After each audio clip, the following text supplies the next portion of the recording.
The Nathan, Nat and Shaun podcast. Oh, I love this song. It's being played a bit around Australia at the moment, isn't it? Getting a bit of a run at the moment, Nate. Yeah. Not for a great reason. I as know. it turns out. So, Shaun, this whole Yes. thing where there was a skit done. It was Wacky Wednesday. It's Wacky Wednesday for the GWS Giants. And the reason why they don't have a Mad Monday is because on afterwards, the clubs these days, a lot of them anyway, that's when they start giving you the lemon and sauce interviews and exit things. interviews till the Wednesday night. It hasn't stopped Geelong, but yeah. No. So details are coming out about this whole thing. So basically, Toby Green, the captain, his name was brought up. Yep. He was dressed as Ray Gunn. So they're not saying that he did anything bad, but he, as the captain, let bad things happen. Yes, he didn't pull And the didn't rest in line. stop It was a leadership issue that he's been So fined he's been for. fined $20,000. I reckon it's absolutely embarrassing by the AFL to come down like that. It's ridiculous. This is it. So we don't know exactly what's happened. We've heard some celebrity names, some celebrity costume names being thrown around. The whole may perhaps story. be in poor taste. The whole story has not come out yet about what actually went down. Because it wasn't in public. It was in a private area So- of a licensed venue. Yeah, well, We're like, why are they talking about this? When it first came out, we're going, wait, why are they saying that this thing happened? And then we found out that a bartender was the one that was upset by That what they filed a saw. complaint. Oh, my Yeah. God, I'd be furious. And the bartender ended up saying something to the club, and that's why they're obviously, in case it gets out, they're getting ahead of it. And otherwise, I don't think we should have heard about it. To be honest. I don't the think we should have heard GWS about Giants at the beginning, they said that they did an investigation, Yes. and they gave it the all clear. There was All right, they nothing would to have told the answer. boys. For Yeah. God's sake, we've had this discussion out in public. They would have come back and said, "Hey, we went to this pub because that's the pub that sponsored us for the first place, and we put ourselves in an area to contain it from the general public." But the bartender, as you said, Nate. This is my thing, right? And we've been to many events, and I have to tell you, Nova staff, we are inappropriate. And a lot of the times they go, okay, you're in this room, here you go, and you go, no worries, it's private, you guys can do what you want. Yeah. There For, are like, bar staff staff, functions and there things. are catering staff there. No one seems to look at these staff of the fact that they're seeing what you're doing, and they've got no loyalty to you. No. You know what I mean? This is insane. So imagine the amount of catering stuff at a wedding that have seen something go down because you're treated like an invisible person. Yes. Yep. People don't even like take you've got notice eyes. that you're there. You've got eyes. And this is the same when these skits are going on. They're doing their skits. There's a bartender there. He's not part of your football club. I know, but you're dead right, because you see them as a visible person, and that's a safe haven, like when we're on our own Christmas shindigs. Yeah. You're like, oh yeah, it's a bit of a free for all. It makes you wonder just how inappropriate it was if that bartender, who's probably seen a fair bit, bartenders have seen because some they're not stuff. going to put the new guy Well, in. I reckon it's bullshit anyway. If you're going to have you just don't put for the bartender, you don't have to be there. Walk away. Well, if they do, And you don't have to have be there. No. There can be a heap of But people I that mean, can we stuff don't that know. area. We don't. There are limits. Like, there are limits to what's acceptable and what's not. And if we don't know what it is, right? So what I'm saying is, if maybe it is so bad and offensive what they did that You're he in did the feel wrong the job. same. He You're did in the feel wrong How job. about this? If you want your secrets the wrong locked job. down, next time get Yeah. your cousin to be the bartender. Correct. Like, you know what I mean? Get someone Yeah. in-house. Because otherwise, these people have every right to say what they saw. Yeah. I want to talk about these people, 13, 24, Yes. 10. People that work in the background, right? So you might be a waiter, you might be do catering. Yeah. You might have worked at Waitressing. weddings. So basically, you are hired to be there and basically serve people. Or maybe you're a tradie that you've rocked around someone's house and they're just like, they're Might just be keeping their stuff going. an entertainer. Yeah. Yep. We want to know the people that work in the background. What you have seen. We don't. We don't want. This isn't a thing for you to don't name shame names. celebrities, but situations. What have you seen unfold in front of you, and you're Where you amazed thought- because you're there watching and they And don't you're like, care. if other people knew what was going on here, they'd be shocked. Hi, Natalie. Hello, how are you? Hi, Good, Nat. Nat. Okay, all right. So what sort of job have you done and what did you see? Well, about 25 years ago, I was working, backpacking around the UK and whatnot, and worked in a hotel in Scotland that was quite, considered a country club, golf course. Yes. Very well-to-do place. And we used to do a lot of weddings there. And one weekend we had a big family coming up from England. Oh. They were marrying into the Scottish family, so to speak. So we had a family of English and a family of Scottish. Yep. Anyway, as the night went on, these two ladies, very, well-to-do, well-dressed, hats and everything. Hats and were everything. talking Did you just say hats and everything? Yes, she did. That's well dressed. Oh, the fanciest of all the ladies. Nathan, we're well dressed Very today. posh. Yes. Got speaking to this young Scottish guy in a kilt. and he'd had quite a few drinks, as you know, as you do at this point. And anyway, I was talking to him and asking, is it true what they say, you know, about what a Scotsman has under his kilt? Yeah. And without hesitation, this guy just put his drink down, stood up on the chair in front of him, turned around, bent over and lifted his kilt. And needless to say, we saw everything. It is true. It is true what they say.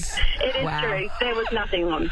You put down the tray of haggis. I shouldn't have to look at this. That's distasteful. Natalie. That's so funny. Okay, well, you got Did to it show. knock their hats off? And this is the thing, the guys there going, right, you know, it doesn't matter, it's friends and family. They're not, they're people working there. They're working there. Exactly You didn't right. see this. It's so funny. Oh, good on you, Nat. That's Thank great, you. Nat. Cassie's Thank you. in Safety Bay. Hi, Cass. Hi. Hi, Cassie. So you've worked in the big background. fan. Oh, thanks, Cassie. We're a big fan of you too, Cassie. Where did you work and what have you seen? So I won't say exactly where I worked, I but think I've that's worked for safest. quite a few football clubs. Oh, Yeah, I go, what did Sean do? in what capacity, Cassie? What was your job? So I was a sports trainer, so I dealt with like the medical side of Yes. things and I did this in hydration uni. and Yeah. This is you, Nat. Yeah, I did Yeah. this too. Yeah. yeah. So you would know that you see a lot of things So much. in the background, especially with footballers, because they seem to not realise how inappropriate they can be in front of female companies. What's Which happened? is fine because I opted for the job Yeah. and I knew what I was getting into. Yeah. So I feel like, you know, that's fine. I mean, I was invited on Mad Mondays and I attended Mad Mondays and let me tell you that I went to places that I never... You couldn't even book a trip to the play centre. She went to so many places. Yes. So, I'm really intrigued to see what the heck the GWS could have possibly done Yeah. Well, maybe to warrant this amount of disciplinary action, I guess. Well, from your point of view, Cassie, you just said that you signed up. You understood maybe this bartender from, in his defence or her defence, yeah. they were just thought, what? I didn't sign up for this. Yeah. Yeah, I'm a bartender. Yeah. Yeah, true. But I mean, like, these boys, they get, you know, skimpies are part of Mad Mondays typically. Yeah. And so if that's offensive to you, you just remove yourself. Like, I don't, I guess, he was there on a certain... I would have. Yeah. I mean, not from the skimpies, but you know what I mean? No, I mean, you're always very Cassie kind to my seen mum, some so stuff. you wouldn't just walk off from her. Thanks, Cass. Lauren's in Seville Grove. Hi, Lauren. Hi. Hi, Laura. What sort of work were you doing and what did you see, Lauren? So it was my husband. He's an electrician. Yeah. Yes. He went into this woman's bedroom and seen some toys. Okay. But that's not the worst bit. As he was walking down her staircase, she had a nude painting of herself. Oh! Like an oil painting? Like an oil painting? Yeah. No. Oh, that means, you know what? That means And he that had to interact with her and everything. Yeah, not good. if you're doing a nude oil painting, because Yes, usually you've sat for it. you sit for it, Sean. that's and, right. Yeah, unless they do it from photos, that means that she really wanted it. Yeah. Like that could have been days, that could have been weeks of just being nude. sitting Lying there on, on the chair. lying on some material you got from Spotlight. What do you get out on of a seeing chase, on a yourself chase, nude? I'm guessing. I can't On a even chase. think of anything worse. walk around than and you in haven't- in your house every day that you have to look at on the way up or down the stairs. You have to look at yourself in the nude. No, thank you. No, And she entered the thank you. door in a robe. And then you have to look. Then you have to look. She answered the door in a robe. Yeah, so she's digging Oh, herself come on, nude. mate. Then. She wanted him so badly. Yeah. Yeah. Is your husband hot, Lauren? He's all right looking. Yeah, this is the problem, isn't it? Yeah. Can you send a photo having so a we crack. can see if we want him? She was having a dip. Because you don't leave your bits and pieces out, do you? No, you don't. Lauren, complete setup there. It's the Nathan, Nat and Sean podcast. On Sunday on the ABC at 8:30, a new show is premiering. It's a 6-part series. It's called Plum. It strikes a very close chord to our friend Sean because it's about a former athlete Yes. who's struggling with symptoms of CTE. The Yeah. creator of it is Brendan Cowell. So he wrote the book, he's written the show, he stars and he does everything basically. And also the wonderful actress Asha Keddie is in it. We know that she's great at everything.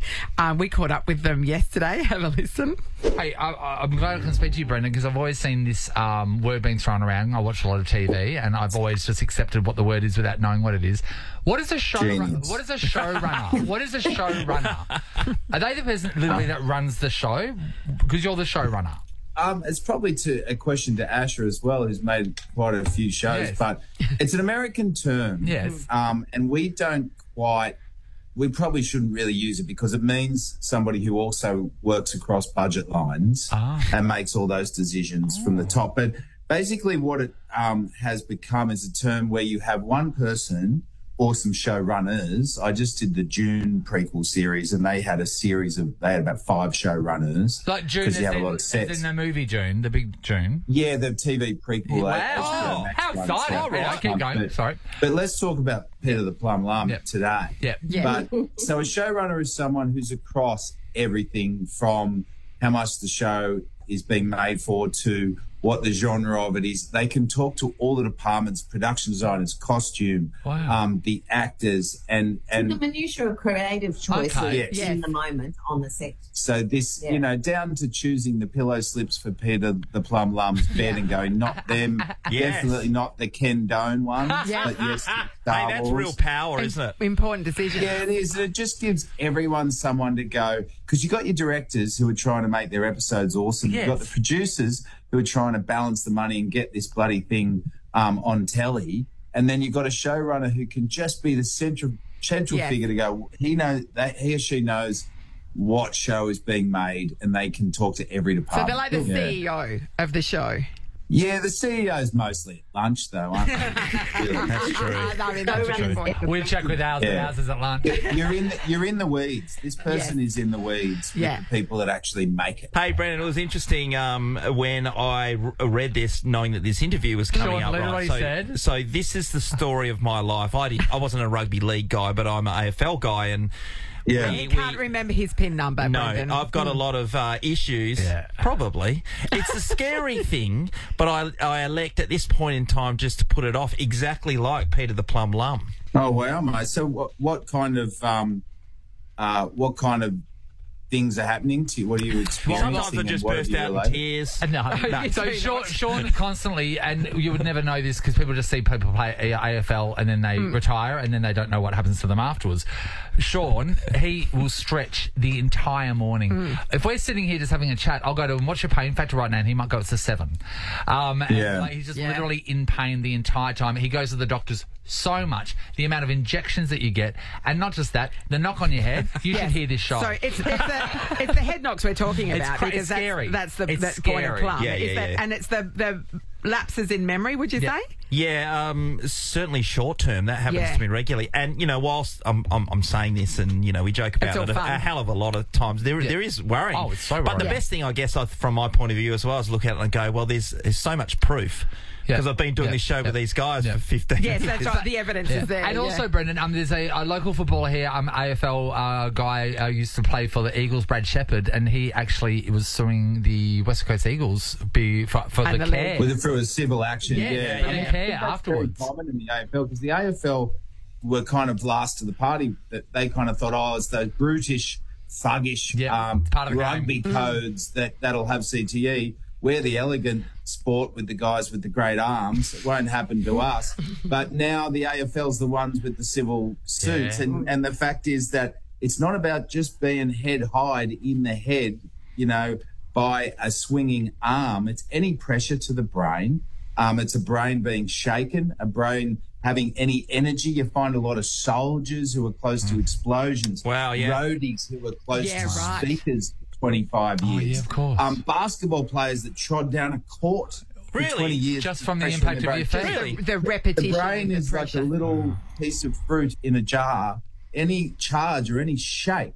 So the helmets don't help. If anything, it's the worst thing for the NFL because they then attack with the head. It's the shaking of the head. It's the brain going against the edges of the jar. So, of course, AFL, because you guys don't know where you're going to get hit from. No. So you imagine all those different angles and your head's shaking all the time. Now they're cracking down on kids heading the ball. They don't want kids to head the ball in soccer. Under 12. Oh, wow. And mate, I feel for you. And I hope that, you take something from Plum and make sure you're reaching out and you're up to date with the science, because I guess if Plum can help, and I hope that the story of Plum can help, it's that, the Aussie bloke stops being such a dickhead and reaches out and says, hey, I'm confused, I'm suffering from this. because it's only going to, sorry, not dead, but being so shut down. Yeah. Because we're told to not communicate, and to be brave and masculine, but kind of say what your symptoms are, talk to your friends and challenge the brain. I know a lot of footy players that are now reading and learning guitar or doing things to make skill. You got to find new pathways, for sure. When Brendan Cowell, who is a household name, and of course Asher Keddie sitting there, we were born knowing her. When you're making a play, when you're making a new series or something like that, do you go through agents or do you just ring Asher because she's your friend? Yeah. It's a funny story because I wrote a book called Plum, available in all the bookstores with a new cover with us on it. Nice. And I sent it to Asher because the hardest thing about being a novelist is you've got to try to get your famous friends to do a quote for your cover. And then you've got about 3 weeks for them to read it. So you kind of badger them. And it really is the worst part because you're like, would you mind? And of course, Ash calls me a couple of weeks in. I think I called him. She called me. Oh, really? Nice. And she just read it. I was in Centennial Park with my mum. I was in tears, completely overwhelmed. I'd been so moved by the story. And this true story, and so involved with the characters that I just told him. And he was walking with his mum, actually, in the park. Centennial Park, and we had her on loudspeaker. And Mum, during the thing, Mum was looking at me going, she's Renee. She's Renee. And then by the end of the chat, I said to him at the end of the chat, okay, so here's the thing. If you do develop this into a drama, I'm Renee. I think you just were Renee by the end of that chat. Yeah. And then I went, well, I guess I'm Plum. And it was the greatest casting session of all time. Yeah, that's brilliant. That's done in a heartbeat. Yeah, beautiful. Asher Keddie, Brendan Cowell, thank you so much. Thanks, guys. Thank you. Take care. Bye. This is the Nathan, Nat and Sean podcast. Something full Fairly on shocking news this morning. has happened. One Direction fans, or even not fans of One Direction, we all know who the boys are. Yeah, we certainly do. Yeah, So Liam Payne has passed away at the age of 31. That's tragic. All we know so far is that he's fallen from the third story of a hotel in Buenos Aires. The amount of people that fall from balconies is Shocking. crazy. Like actual falls, not jumps. Falls. Yeah. is insane. Yeah, it is insane. And... Yeah, it's hard to say anything more about that. We're in no position to speculate about what's It's gone on. difficult to do that. But it is shocking news. Oh, Shocking One news. Direction. Yeah. What a band they were. Didn't they know. take over the universe there for a while? Yeah, the My dizzy God. highs, for sure. Extraordinary. That's insane. And, the age of 31, you just go, that's way too young. You've hardly lived, mate. I know, unfortunately. right? Yeah. It's one thing when you lose the Maggie Smiths. Yeah, that's right. they've been around. But they've lived an extraordinary long life, That's crazy. Yeah, I know. Wow. First thing this morning, just as our show was starting, the tragic news broke that Liam Payne had passed away. Fell off a balcony. Yeah, at a hotel in Argentina. Yeah. So when we've been on air here, One Direction became famous. Yeah, Literally, we watched the whole thing. We weren't in the zeitgeist of the fandom, though, because we were older. T, One Direction to you. Yeah, I was a massive One Direction fan. Probably, the peak for me would have been maybe like year 9, 10, 11 in high school. Yeah. I went and saw them in concert when they were here in Perth. I lost my marbles.